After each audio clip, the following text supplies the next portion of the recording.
Railway station की खौफनाक रात एक ठंडी सर्द रात थी। घड़ी में रात के करीब 11 बज रहे थे। राजेश एक छोटे से शहर के रेलवे स्टेशन पर खड़ा था, जो लगभग वीरान था। उसे अपनी ट्रेन का इंतजार था, जो 10 मिनट लेट थी। स्टेशन पर सन्नाटा पसरा हुआ था। सिर्फ कभी कभी झींगुरों की आवाजें सुनाई देती थीं। प्लेटफॉर्म पर एक आध चाय वाले के अलावा कोई और नजर नहीं आ रहा था।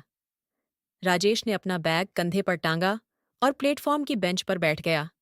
ठंड इतनी ज्यादा थी कि उसकी सांसें धुआं बनकर निकल रही थीं। तभी उसकी नज़र एक बुजुर्ग महिला पर पड़ी, जो सफ़ेद साड़ी पहने प्लेटफॉर्म के दूसरे छोर पर खड़ी थी। वह लगातार राजेश की ओर देखे जा रही थी। पहले तो राजेश ने ध्यान नहीं दिया, लेकिन धीरे धीरे उसे अजीब महसूस होने लगा।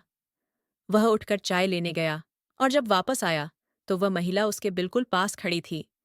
उसने धीमी और कांपती आवाज में पूछा, बेटा, क्या तुम मुझे इस ट्रेन में चढ़ने में मदद कर सकते हो? राजेश ने तुरंत सहमति दे दी, लेकिन जब उसने चारों ओर देखा तो उसे एहसास हुआ कि वहां कोई ट्रेन नहीं थी। वह हैरान हो गया और पूछा, आपकी ट्रेन कहाँ है, मां जी? महिला ने उसकी ओर अजीब सी मुस्कान से देखा और कहा, वह आ रही है। मैं उसी ट्रेन में चढ़ने का इंतजार कर रही हूं, जिसमें मैं 20 साल पहले चढ़ी थी। राजेश को एक अजीब सिहरन महसूस हुई। उसने घबराकर पूछा, आपका क्या मतलब है? महिला ने उसकी ओर देखा और धीरे से कहा, 20 साल पहले इसी प्लेटफॉर्म पर एक हादसे में मेरी मौत हो गई थी। मैं उस ट्रेन में चढ़ी, लेकिन वो ट्रेन मेरी आखिरी यात्रा थी।